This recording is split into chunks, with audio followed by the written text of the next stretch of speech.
সুবিধাভোগীজন, আসসালামু আলাইকুম। অত্যন্ত সুন্দর একটি প্রোগ্রাম।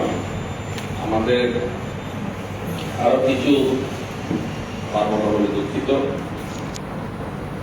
ইউএনডিপিকে ধন্যবাদ জানাতে চাই যে চাঁদপুর পৌরসভাকে পছন্দ করার জন্য ইউএনডিপির প্রতিনিধি যারা আছেন, কম্পিউটার, ফুড কার্ড এবং সেলাই মেশিন বিতরণ, এই কার্যক্রমটা যেন ইউএনডিপি চালায় যায় এবং যারা সুবিধাভোগী হবে তাদের কাছে একটি অনুরোধ থাকবে, আপনারা যদি এই কার্যক্রমের মাধ্যমে ইউএনডিপিকে দেখাতে পারেন যে আপনারা পেরেছেন, তাহলে আমরাও ইউএনডিপির কাছে যে অনুরোধ করতে পারবো যে আপনারা আরো বেশি করে আমাদেরকে সহযোগিতা করেন।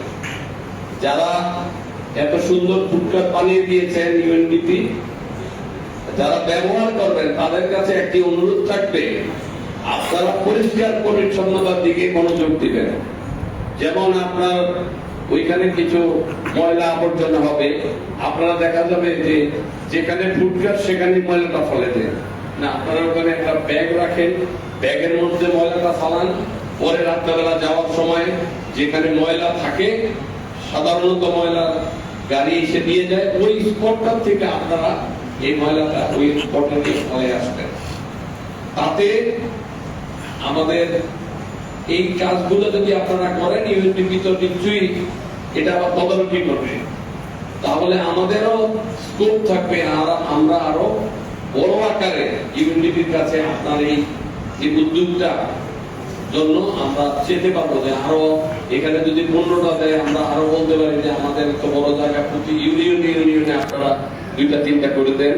তাতে সমাজের এই যে অর্থনৈতিক চাকা ঘুরবে। আর আরেকটা জিনিস বলি, দেখেন, যখন সরকার পরিবর্তন হয় সাধারণত সবাই মনে করে যে আমার নাম আছে, এই নামটা মনে পরিবর্তন হয়ে যাবে। কিন্তু দেখেন 18 সালের প্রোগ্রাম 24 সালে আবার রিভিউ হয়েছে, যারা আছেন তারাই আছেন, এখানে কিন্তু কোনো পরিবর্তন হয় নাই। এই সরকারের উপরেও আপনাদের এই বিশ্বাসটা রাখতে হবে যে এই যে কেন পরিবর্তন হয় না, এই যে সরকারটা সকল জনগণকে নিয়ে এই সমাজকে পরিবর্তন করতে চায়, এটাই হলো তার একটি জ্বলন্ত উদাহরণ আপনাদের সামনে। আমি জানি কারা পেয়েছে কারা পায় নাই, আমি মোটামুটি ভাবে আমি জানি, কিন্তু এই যে স্বচ্ছতার সাথে যারা পেয়েছে এখন, তারা এই কথাটা মাথায় রাখতে হবে যে এই সরকার একটি জনগণের সরকার, এবং এই সরকার যারা পাওয়ার যোগ্য তাদেরকে নিয়ে এই সরকার কাজ করবে। এই সরকার দেখে না পিছনের ব্যাকগ্রাউন্ডটা কি। সবাইকে ধন্যবাদ। আসসালামু আলাইকুম।